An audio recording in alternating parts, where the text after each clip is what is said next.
I'm Ross and I started ASAP Watercrafts. We design and make incredible jet boards you lay on and they blast you through the water. I'm super lucky that with my job I get to go on some big adventures, so I wanted to share these with you and bring you along for the ride. Click the subscribe button to join me on the journey.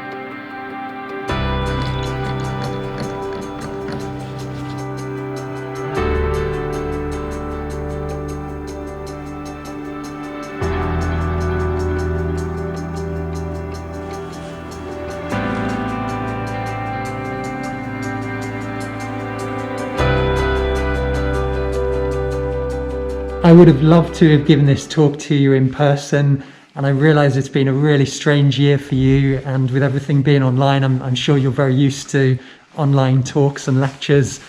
So I wanted to do something a little bit special today, and I wanted to have a bit of fun with this, and let's celebrate your graduation. My name is Ross Kemp. I'm the founder of ASAP Watercrafts, and I was sitting in your seat back in 2011 when I graduated from industrial design course here at the design school. Since then I've been developing ASAP Watercraft, so I'd love to share that more with you today. At school I remember absolutely loving making stuff, and at A-level I did design technology, and I absolutely loved my A-level project, which was this triangular wine cabinet. And the shape of the wine cabinet was all about the function. So the top of the triangle would hold the glasses, and then the wine bottles would slot in the sides. And I remember looking at all of the wine cabinets on the market at the time, and they were all rectangular and square, and thinking, I want to do something completely different, and I want to do something which will stand out. And it was that design thinking which really got me into design, and the idea of coming up with new ideas and then being in people's lives and changing people's lives.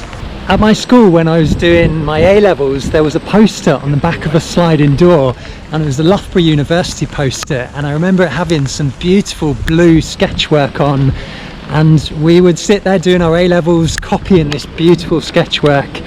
And I remember my mate Matt telling me that Loughborough is really good for design and arts, and that I should go there. I absolutely loved making stuff and doing my A-level projects and seeing my ideas come to life. And this was the moment where I fell in love with design, doing my A-levels, and wanted to go and study it further. I unfortunately didn't get the grades to come to Loughborough in some of my other A-levels, so I remember calling up Mark Evans, the admissions tutor, and begging and pleading to have a place at Loughborough. I thought, if I could just get to Loughborough University, I know that it's really, really good for design and for arts. And I begged Mark, and he said, no, we're full, there's 4 or 5 people per place, so we don't have any spare places to give. And then I called him back and I said, but what if I take a year out? To my amazement, he said that he could squeeze me in a space on the course for the following year. So I took a year out and I made it to Loughborough. The summer before coming to uni, I was in a motorbike accident and broke my leg. So my start of uni was on crutches. So it was a very slow start. But I absolutely loved all of the sketching and the model making and prototyping that we did. And it was projects like the handheld electronic product that I absolutely loved and really got into. And I was fascinated with the idea of designing something and seeing the 3D form evolve in your hands.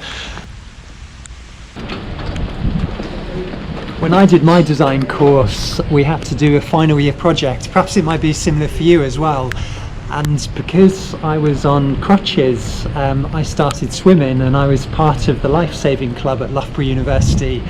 And it was part of this life-saving club. I started looking into rescue equipment, and I started looking into opportunities for innovation in rescue equipment. I looked at jet skis and I looked at paddle boards, and I thought, wouldn't it be incredible if I could design something in between a paddleboard and a jet ski, something a lifeguard can pick up by one person and launch almost anywhere. I got designing that first electric jet board, and I would call up surfboard manufacturers and ask them to send me offcuts of foam, and I would stick the pieces of foam together until they formed the shape I wanted, and then I would hand sand them down until I got that jet board shape that I wanted. And then I fiberglassed over the whole thing, and it was at this point I realised I'd done the fiberglass in the wrong way round, so I was stuck with the rough surface on the outside. There's incredible workshops at the design school, there's 3D printers and milling machines and everything you could ever dream for. But unfortunately all of that shut at 5 o'clock, and I had so much hand sanding to do that I need to come up with my own workshop, my own solution. So I built a tent in my back garden down Leopold Street, and it was in this tent that I spent about 3 months hand sanding that first electric jet board to the shape that was in my head. This first prototype was pretty ropey, and as a student I called up the RNLI and I said to them, I've made this electric jet board for reaching people faster in the water, can I come and test it with you? And they put me in contact with a lifeguard in Skegness called Sparky, and over the phone I said to Sparky, oh, I've invented this electric jet board and lifeguards can pick it up and they can blast through the water. And he very kindly offered to test it. So I took my prototype, which I'd made in my tent in the back garden, and to Skegness, and shortly before my degree show I went and tested it with the lifeguards there, and I think Sparky, the lifeguard, was expecting to be blasting through the water, but you can see from the look on his face it poodled along for about 30 seconds and then cut out, and then I spent the following weeks trying to fix it in time for my degree show. But for me the seed was planted, and I loved the idea of creating an electric powered jet board which could be used for rescue. When it came to my degree show, I applied for the studio, which is a commercialization hub, and it was the first year of the studio, so no one knew what it was, but I knew that I wanted to take my project further and see where it would go and where I could get it. So I applied for a place at the studio, and incredibly I was accepted. And at the same time I also got my first job, so I went to work at Vax, and I worked at Vax as a design engineer, and I was working on designing vacuum cleaners there, and my project was working on noise reduction in vacuum cleaners. This was a dream job. This was a dream job for me, working on vacuum cleaners, which was a brilliant mix of engineering and industrial design. So I'd landed myself this dream job, but at the same time I'd also got a place at the studio, so I really wanted to find out how far I could take my electric jet board. I really had no idea how to turn my electric jet boards from a student project into a business and into a product which is in production. I was trying to figure it all out with the help of my mentor at the studio, and all I did know was that there was lots of support out there and lots of things that I could apply for. So I started applying for things. I applied for competitions, and one of the things I applied for was a TV show, and I kept getting through to the next stage and the next stage of the show, and eventually the BBC show said to me, right, we need you for 6 weeks to develop your electric jet boards, make the next prototype, and then pitch your idea to Richard Reed, the co-founder of Innocent Smoothies.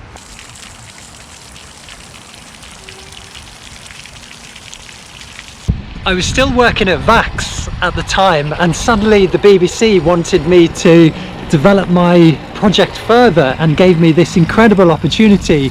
So I remember going into the office of the director at Vax and saying to him, got this incredible opportunity to develop my electric jetboard further and to turn it into a business, and I've got support from the studio at Loughborough, and now the BBC want me to go and make the next prototype and to develop it further over 6 weeks and be part of a TV show.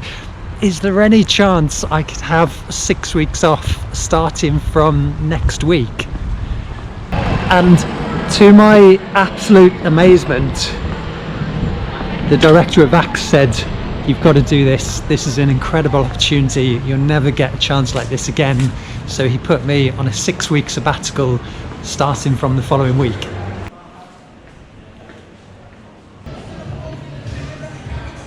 Thank you. Thank you.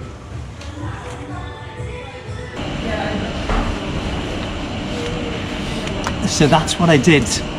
For the next 6 weeks, me and my mate Tom designed the next prototype of our Wave Jam electric jetboards. It was during that 6 weeks, being part of the TV show Be Your Own Boss, that I was invited down to London for a meeting, and I had no idea what the meeting was about. I thought maybe it was with Richard Reed, who's the Innocent Smoothies guy, and he'd been sort of mentoring me through the process. And it was only when I walked into the meeting that this was going to be the opportunity which I would launch my business with. So I'd like to share that meeting with you now. Hey Ross. Hi there. Hello. Nice to see you. Good to see you. Nice to meet you, Richard. Yeah. Oh, cool as ice, Ross. So you don't look like a lifeguard. So that's what you were doing before, was it? That's right, yeah. So I trained as a lifeguard at Loughborough University. Yeah. And have you actually built a replica? Or? I've built a first prototype, and at the moment we're in the process of building the second prototype. You've already got one active prototype, haven't you? That's right, I thought you yeah. were going to bring it today, actually. You don't have it with you, obviously. No, unfortunately we had to come on the train today. I mean, it's Do a working working trains prototype. not allow you to carry these things? I think so. Now, I know you're finding it difficult, because I know you've had a couple of no's recently, haven't you? Which Yeah, you weren't that's expecting. right, yeah. Everybody who comes up with any good idea like this will be told by most people why it's not possible. And if you really believe in what you're doing, you just got to, keep ploughing on until you find somebody who believes in you. Sure. And, once you've got 1 or 2 sold, your first life rescued, then I think that you can get the ball rolling. One of the challenges that I'm facing is how do I reach those international markets from Britain, and how... Well, look, I mean, I'll tell you what I'd be happy to do. If you painted Bondi Beach on it, and, I'd put it on a Virgin Atlantic plane to Australia. If you can go around with pictures of this on Bondi Beach, with Australians endorsing it, then it's going to be a much easier sell, most likely back home here in Great Britain. I don't think it's going to get much better than that. You've got Sir Richard Branson offering to fly it out to Bondi Beach for you. Anyway, well Congratulations, that's great. Thanks Nice so to much. see you. Yeah, it's been Thanks a lot. so good to meet you. Pleasure. Thanks, Great to see you again, Richard. mate. Thank you for coming down. Great.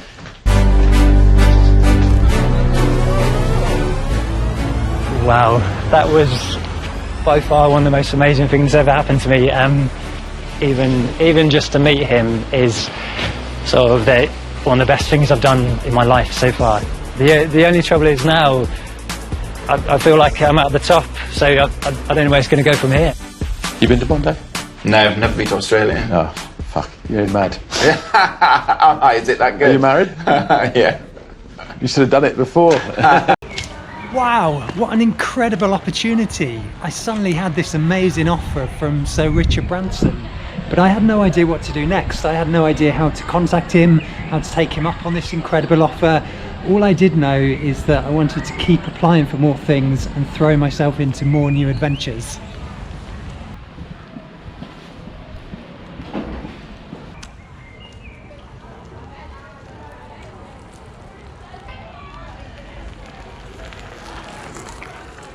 When the TV show finished, there was lots of media around that, and I was doing local and national press. And I remember running on my lunch break across Birmingham, where VAX were based, and doing radio interviews on my lunch break, and photocopying business plans on the VAX photocopier. And I really had no idea how to take the business, or I guess at this stage I wasn't thinking of it as a business, I thought, how can I get my product to production? How can I get it to the next stage? And all I knew what to do was to apply for things and to find new opportunities and take them up. And for me, that next big opportunity was, how can I take up that incredible offer from Sir Richard Branson? How can I use that to launch my business? Whilst I was trying to get hold of Sir Richard Branson, I just kept applying for things and looking for new competitions. And if you're looking at starting a business, there's loads of competitions from the banks where you can win small amounts of funding to help you get it to the next stage. One of the competitions I did quite well at was with Lloyds Bank, where I was named the best startup in the Midlands, and then went on to the finals, and then I was named as best UK startup by Lloyds Bank. This was absolutely incredible to be named best UK startup by a bank. I used that £12,000 of prize money to develop the next prototype. I worked with some top engineers to do that, and at last I got hold of Sir Richard Branson and I took him up on his incredible offer. I racked 2 electric jet boards up in bubble wrap, and I rented a camper van and I drove up and down the east coast of Australia testing my prototype electric jet boards with as many people as I could find. And this was my market research. This was some of the most incredible market research I could have hoped for. I even managed to get on Bondi Rescue, which really made me laugh because I'd wasted so much time doing research in my student days watching Bondi Rescue episodes.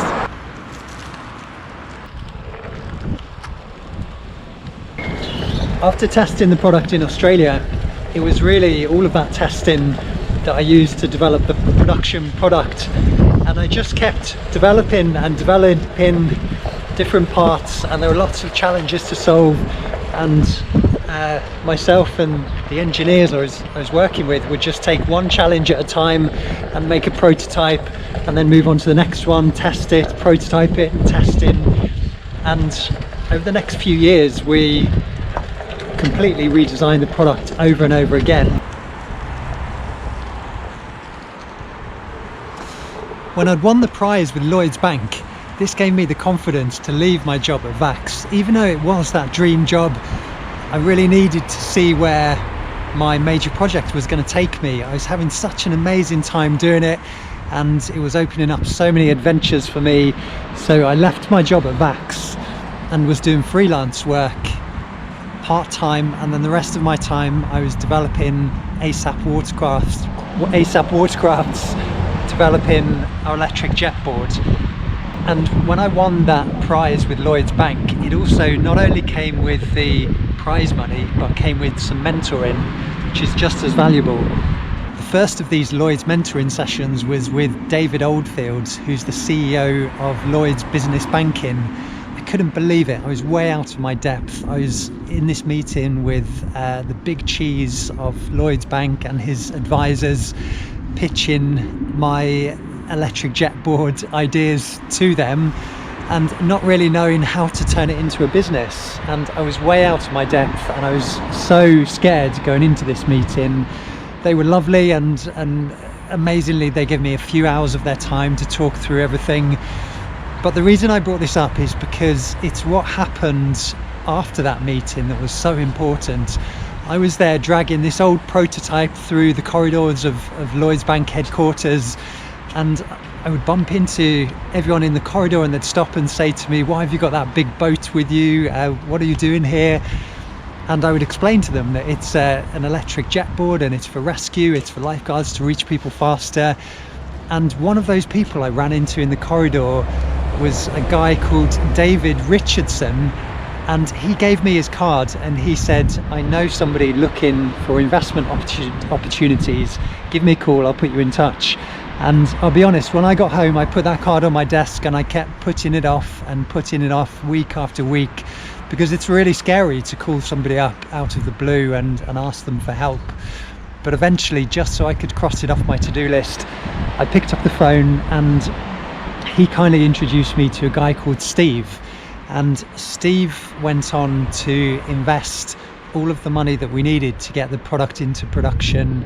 He became a really good friend and mentor of mine as well, and it was because of his investment that we were able to develop our electric jet boards to production level and pay for the tooling and put together a team and get it to production level.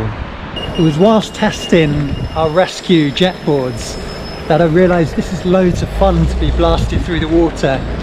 So we soon set about developing our jet boards to also be a leisure jet boards, which is our wave jump models. We then went on to do 2 crowdfunding rounds, which overfunded, which means we now have 440 investors in ASAP Watercrafts. We've got this incredible community behind the business.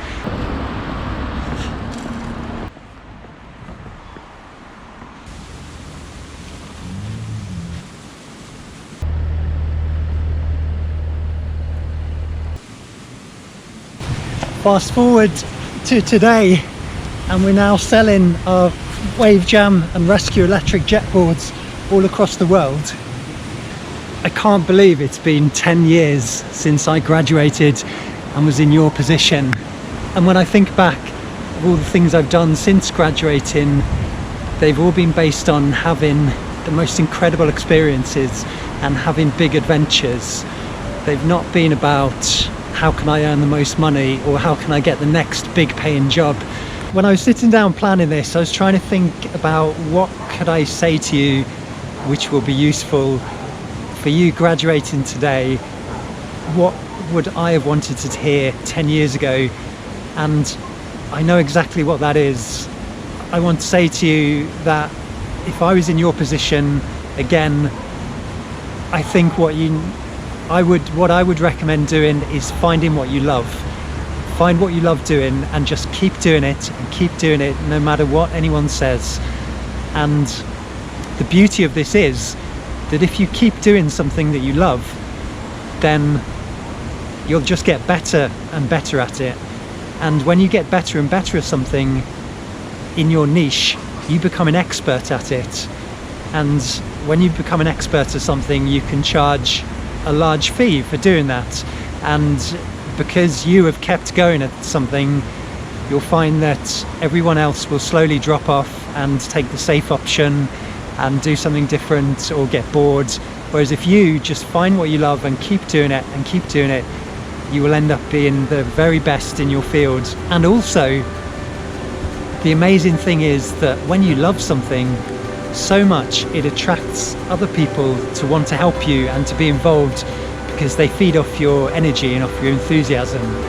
So that's what I wanted to leave you with. And in 10 years' time, I'm sure you will be giving a lecture in the rain next to a canal and telling the next graduates the same.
This is such an exciting time for you. You can now do whatever you like. You finish your degree. A massive congratulations.